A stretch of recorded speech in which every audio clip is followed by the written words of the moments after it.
Hello everyone. आज हम लोग फिर आ गए हैं एक बार इलेक्ट्रिकल ब्रांड में। हमारा चैनल देख रहे हैं आप लोग। दोस्तों, इस वीडियो में हम लोग जानेंगे, बेसिक हम लोग डिस्कस करेंगे इंडक्शन मोटर के बारे में। तो दोस्तों, इंडक्शन मोटर क्यों यूज़ करते हैं हम लोग, और इंडस्ट्री में इसकी वैल्यू बहुत ज़्यादा है इंडक्शन मोटर की। तो इंडस्ट्री में हम लोग इंडक्शन मोटर ही यूज़ करते हैं। चलिए अब लोग जानते हैं हम लोग कि इंडक्शन मोटर टू टाइप्स के होते हैं। एक सिंगल फेज इंडक्शन मोटर, एक 3 फेज इंडक्शन मोटर। इस वीडियो में बहुत ही अच्छी नॉलेज मिलेगी आपको, तो वीडियो में बने रहें लास्ट तक। तो दोस्तों, जो इंडक्शन मोटर हमारा होता है उसमें दो पार्ट्स रहते हैं। एक होता है हमारा स्टेटर, दूसरा होता है हमारा रोटर। तो स्टेटर क्या है? स्टेटर है जिसमें हमारी वाइंडिंग की जाती है। इस स्टेटर में पूरी वाइंडिंग रहती है, और इस वाइंडिंग के अंदर ये रोटर रहता है। अब दोस्तों, ये वर्क कैसे करता है? देखिए, हम लोग 3 फेज सप्लाई यहाँ पे देते हैं। तो क्या होता है, ये जो हमने वाइंडिंग की है, ये वाइंडिंग इस तरीके से की जाती है कि इसका फेज शिफ्ट 120 रहता है, और इसका स्पेस एंगल देख रहे हैं आप लोग, यानी ये और ये जो एंगल है, ये एंगल हमारा 120 डिग्री, दूसरा एंगल 120 डिग्री, और तीसरा एंगल 120 डिग्री। तो क्या होता है, 360 डिग्री। ठीक है, तो हमारा 3 फेज 360 डिग्री का होता है, ये आप लोग जानते हैं। तो पर फेज 120 डिग्री हो गया। तो ये उसी हिसाब से इसकी वाइंडिंग की रहती है कि इनमें 3 वाइंडिंग रहती है, और तीनों वाइंडिंग आपस में 120 डिग्री पे एंगुलेट रहते हैं। और ये क्या करते हैं, ये रोटर जो हमारा इसके अंदर रहता है, जब हम इसमें सप्लाई देते हैं वाइंडिंग को, तो इस वाइंडिंग में मैग्नेटिक फील्ड जनरेट होता है, जो इस रोटर को घुमाने का काम करता है। और इस रोटर पे हम लोग कोई भी लोड कनेक्ट करते हैं, जिसको हम मैकेनिकल एनर्जी में यूज़ करते हैं। जैसे हमने अब यहाँ पे इलेक्ट्रिकल दिया, और इससे हमने मैकेनिकल लिया, यानी इसके शाफ्ट पे कोई भी पुली के द्वारा या कोई भी गियर बॉक्स के द्वारा इससे हम लोग मैकेनिकल एनर्जी लेते हैं। तो मैं ये एक 120 डिग्री इसलिए बोल रहा था, क्योंकि कभी कभी क्या होता है कि आपकी मोटर में 3 फेज़ आने की जगह पे जब भी अगर एक फेज़ मिस हो जाए, मान लीजिए कि एक फेज़ मिस हो गया, तो एक फेज़ मिस हो गया तो ये क्या करेगा। अब दोस्तों, 3 फेज़ इंडक्शन मोटर की एक यही माइनस पॉइंट रहता है कि इसको यदि एक फेज़ नहीं मिला तो इसकी वाइंडिंग बर्न हो जाती है। केवल इंडक्शन मोटर का यही एक डिसएडवांटेज है, 3 फेज़ इंडक्शन मोटर का। ठीक है, 3 फेज़ इंडक्शन मोटर का केवल यही डिसएडवांटेज है कि अगर इन केस एक फेज़ इसको नहीं मिला और आपकी मोटर में कोई प्रोटेक्शन नहीं यूज़ किया गया है आपने, तो आपकी motor with in 2 minutes, 3 minutes या 5 मिनट्स में ही मोटर की वाइंडिंग बर्न हो जाएगी। अब वो वाइंडिंग बर्न कैसे हो जाती है? देखिए, हमने यहाँ पे 3 फेज़ दिया, और तीनों वाइंडिंग क्या कर रही है, मैग्नेटिक फील्ड जनरेट कर रही है। इन केस अगर एक फेज़ मिसिंग होगा, अगर आपने यहाँ पे कोई प्रोटेक्शन नहीं लगाया है, ये डायरेक्ट आप ये मोटर एमसीबी से चला रहे हो, ओवरलोड रिले या एमपीसीबी या कोई सा भी प्रोटेक्शन आपने नहीं लगाया हुआ है, तो क्या होगा, केवल 2 वाइंडिंग में सप्लाई जाएगी। जब 2 वाइंडिंग में सप्लाई जाएगी तो 2 वाइंडिंग मैग्नेटिक फील्ड बनाएंगी, एक एक वाइंडिंग मैग्नेटिक फील्ड आपका नहीं बनाएगी।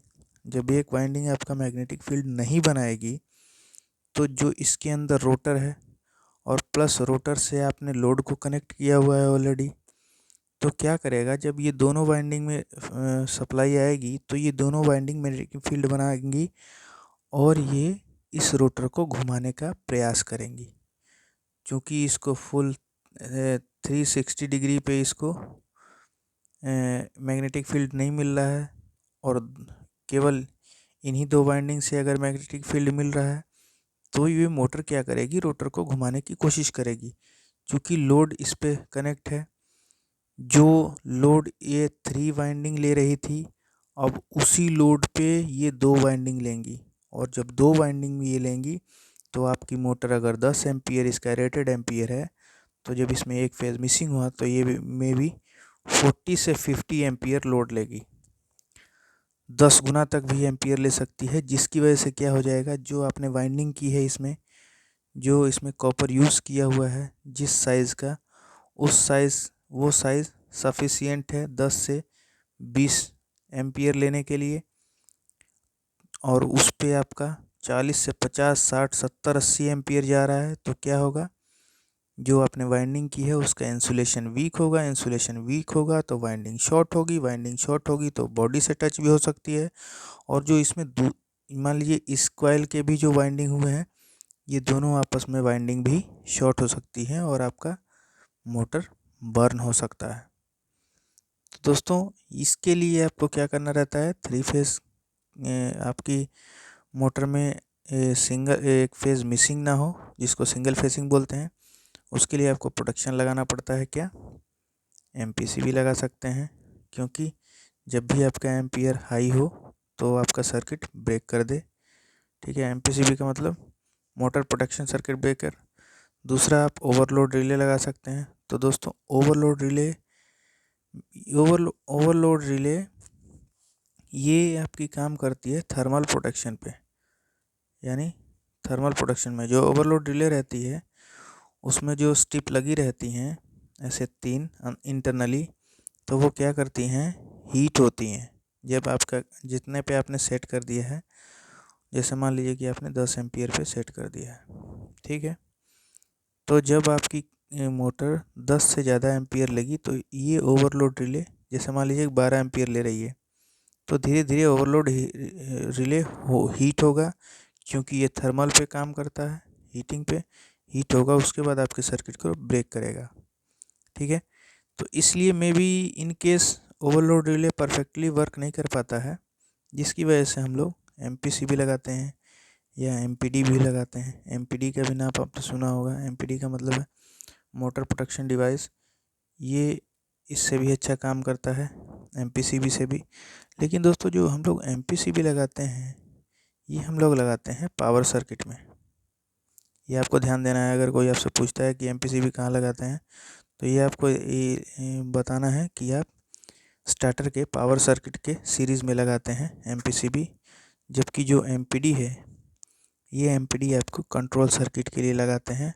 और same to same overload relay है।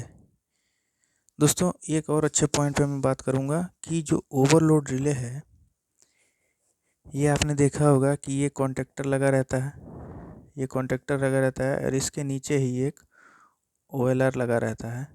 3 फेज़ इसमें भी कनेक्ट रहते हैं, 3 फेज़ इसमें भी कनेक्ट रहते हैं। लेकिन यदि आपको कोई क्वेश्चन करता है कि ओवरलोड रिले किस सर्किट में प्रोटेक्शन देता है, तो दोस्तों आपको देखने में तो यही लग रहा है कि ये 3 फेज़ इसमें कनेक्ट हैं, तो ये पावर सर्किट पे वर्क कर रहा है। दोस्तों, ये जो तीनों फेज़ कनेक्ट हैं, ये आपके कनेक्ट हैं केवल एम्पियर को सेंस कराने के लिए, ना कि ये आपको तीनों फेज़ यहाँ से आपकी मोटर को कनेक्ट रहता है, ये मोटर रहती है। तो जब भी ओवरलोड रिले ट्रिप करता है तो वो केवल कंट्रोल सर्किट को ही ब्रेक करेगा, यानी जो आपका कॉन्टेक्टर होल्ड है वो अनहोल्ड हो जाएगा।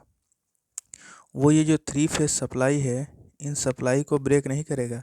अगर इन केस आपका कॉन्टेक्टर स्टक हो जाता है ओवर हीट होने की वजह से या ओवर एम्पियर की वजह से, आपका कॉन्टेक्टर अनहोल्ड नहीं होता है, आपका कॉन्टेक्टर स्टक हो जाता है यानी जाम हो जाता है, तो अगर ये फेज़ आउटपुट दे रहा है तो ये फेज़ आपकी ओवरलोड रिले से आउटपुट होता रहेगा, क्योंकि आपका कॉन्टेक्टर स्टक हो गया है। ओवरलोड रिले को सप्लाई मिल रही है तीनों फेज़, तो ये तीनों फेज़ देता रहेगा। क्योंकि ये आपने देखा होगा ओवरलोड रिले में जो हमारे कनेक्शन रहते हैं, इसमें 4 टर्मिनल रहते हैं, 95, 96, 97, 98।